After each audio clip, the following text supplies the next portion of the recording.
મારી ચેનલને like follow અને સબસ્ક્રાઇબ કરી દેજો અને કોઈ પણ આ રીતનો જે પ્રોગ્રામની અંદર આવે છે તો એને વિડીયો પણ સેન્ડ કરી દેજો એટલે એને આ રીતે સમજવામાં હેલી બને છે.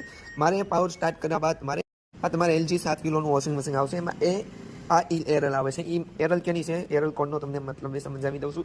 એરલ બીજી વાત ક્યારે આવે છે, જેમ કે તમારે નેટ વાલની અંદર પાવડર નાખેલો વધુ હોય તો પણ એરલ આવી શકે છે. બીજી વાત છે તમારે પાણીનું જે કનેક્શન આપો, પાણીનું કનેક્શન એની અંદર ડટી છે, એમાં કચરો લીલ જામી ગઈ હોય તો પણ એનો એરર બની શકે છે. અને બીજી વાત, એની અંદર તમારે પાણી સ્લો આવતું હોય, જે પાણી વોટર સપ્લાયની અંદર જેમાં નોઝલ કનેક્શન આપેલી છે, જો હેઠળ નોઝલ પડી એ રીતની તમે જે નોઝલ કનેક્શન આપેલી હોય એમાંથી પાણી સ્લો આવતું હોય તો પણ આ રીતનો રીતે આવે છે પ્રોગ્રામમાં. ડિસ્પ્લેની LGની વોશિંગ મશીનની અંદર સેમસંગ IFB કોઈ પણ મશીનની હશે એની અંદર આ રીતના ફોલ્ડ આવશે. પહેલું તો વોટર સપ્લાય, બીજું તો અંદર લીલ જામી ગઈ હોય જ્યાંથી પાણીનું કનેક્શન આવે છે ત્યાંથી.